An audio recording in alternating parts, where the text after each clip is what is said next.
What is up, everybody? Welcome back to the channel. We are here for our second, on this channel anyway, our second Build-A-Figure assembly, putting together, unboxing, because there's still a couple more figures to go through. But we're going to make this quick. We're going to make this snappy. We're going to get through the remaining figures strictly for the purposes of getting the Build-A-Figure assembled. And that's it. We aren't going to dilly-dally. We're not going to review the figures because I've decided to focus exclusively on MCU figures. So that means that if it's not MCU, and if it's not MCU, I don't need it. I'm not going to keep it. I'm not going to do anything with it. I'm not even going to take it out of the package. I know this Black Knight is cool. I got to admit that. But I've got no connection to that figure in the comic books. I don't really care for him. I'm all about those MCU figs. That's what I'm here for. That is why I'm collecting Marvel Legends. So if you will pardon us, Mr. Black Knight, we will take this leg from you and we will put you right back in the box. Untouched, not removed from the packaging. Just the Build-A-Figure piece removed. I have a Black Knight up for grabs. If anyone is looking for one, reach out on Instagram. It's the best place to get a hold of me. There he is, Black Knight. An old Build-A-Figure piece. Next, Malekith has an arm that I want.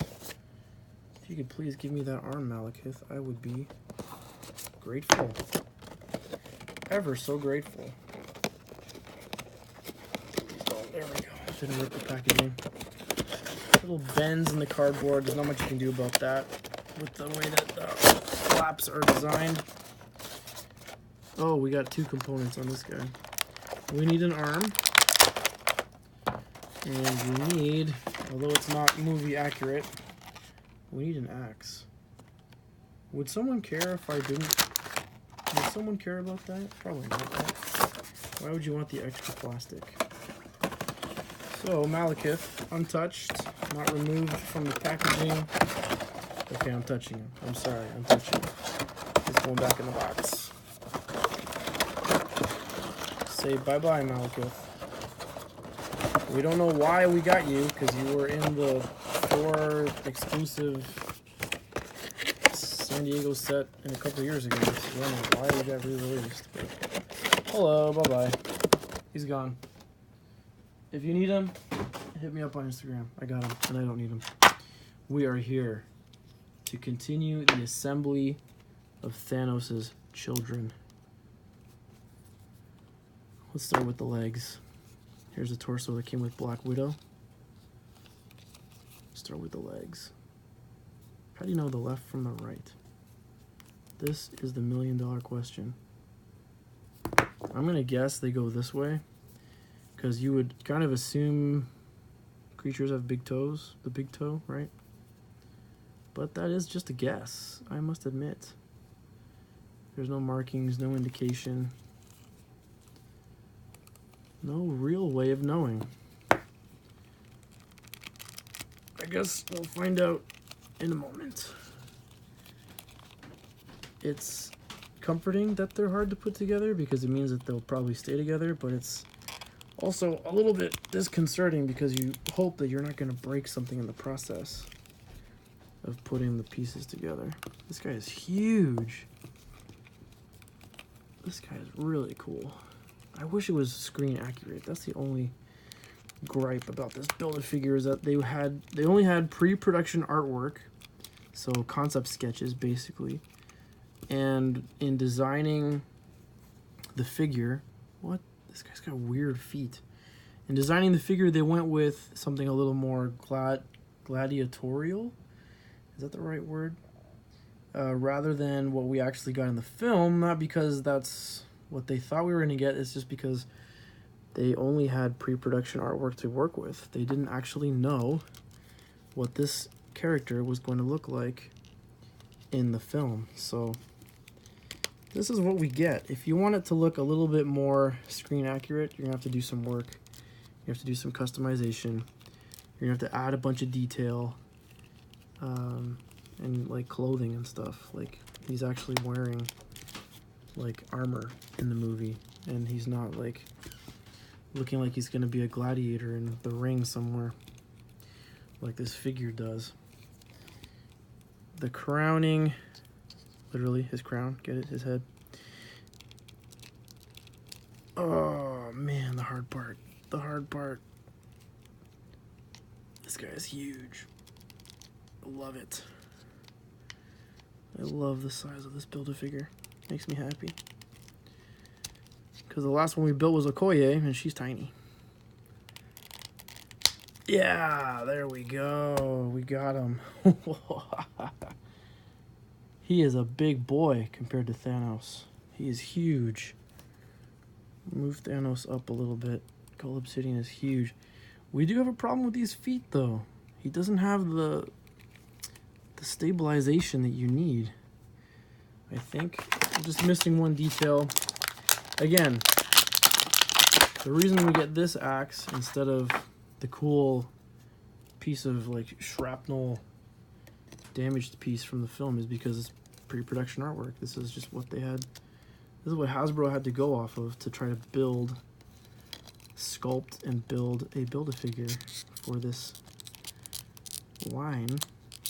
Of course, the rest of Thanos's henchmen, Corvus Glaive and Ebony Maw, are going to look screen accurate because they're coming so much later. Hasbro's had plenty of time to build us some screen accurate figures, paint apps, and such things. So you get what you get and you don't get upset, right? Let him have his fun. So there we go. Cull Obsidian is complete. Standing next to the Thanos and what's her name? Proxima Midnight from Infinity War Wave 1. We need to compare this guy with this guy. He's taller. Interesting. I think the Hulk should be this size, at a minimum. If I stand him all the way straight up, I think our Hulks, our Marvel Legends Hulks, should be this size. He's like a full head shorter than Cull Obsidian. And now if we contrast Cull Obsidian, it's not the same one. It's not the right Hulkbuster, but he meets his end at the hands of Bruce Banner in the Hulkbuster. Let's just stand him up straight so we can contrast, because this is the older one from Age of Ultron. The one in Infinity War is the newer version. I'm okay with this. This is okay. The sizing here, half a head taller than Cull Obsidian, roughly. I'm happy with this sizing, and they're both towering over Thanos.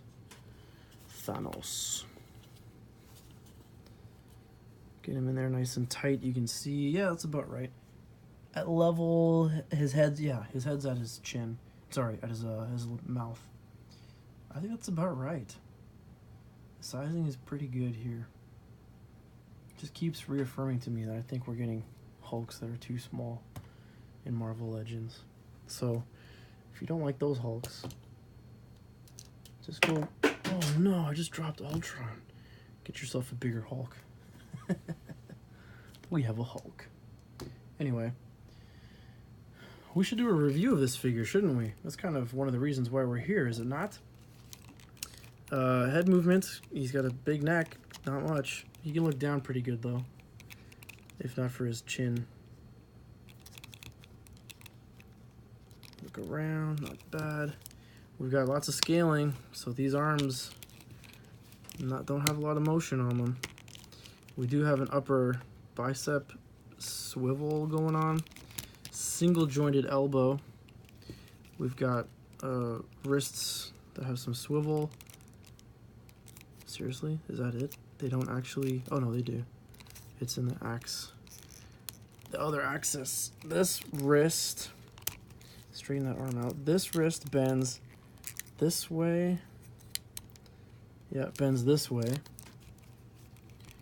You can see the articulation there, which I guess is okay. Someone's gotta start making a custom axe that looks like the movie one. Oh, this comes off. I didn't know that. Okay, that comes off. That's cool. And this one is articulated, obviously it swivels, but this one is articulated this way. Very sharp fingers. Hurts a little bit. I won't cry. It's fine. Don't worry about it. Let's put this back on here. Just plops in there. Maybe this is backwards now. Is that backwards? Looks like it's backwards. Let's try. Nope. I guess it's this way. You could call this the Gladiator Cull Obsidian instead of the like the proper MCU Cull Obsidian. We've got a ab swivel. Lots of range of motion there, which is nice. Nice dynamic poses.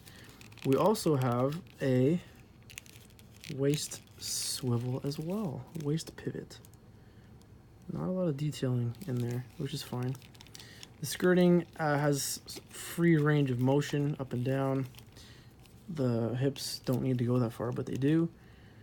Legs can move up this far. The skirting is in the way. The legs cannot go back at all. Nothing. We have, because that's how you put the figure together, we've got upper thigh cut. We have double jointed knees. Good range of motion on them. The ankles, not much motion upwards, a fair bit downwards, but you're not going to use that for poses. And do we have it? Yes, we do. We've got ankle pivot. So, folks, there you have him. Build-A-Figure number 2 here on this channel. Cull Obsidian is complete. He's massive. I think he's awesome. Definitely my favorite Build-A-Figure to date. I own the Thanos Build-A-Figure, but I didn't assemble it, so it doesn't really count. We could take him apart and then review him, I guess. But, yeah, there you go. One step closer to finishing off the figures from Infinity War. Very, very pleased with this figure. I hope you liked the video. Please leave a comment below. Let me know what you think of this figure. If you're disappointed that it's not screen accurate, or if you're just happy to have the figure, what you think of it. Most importantly, be excellent to each other, and we will see you next time. Peace.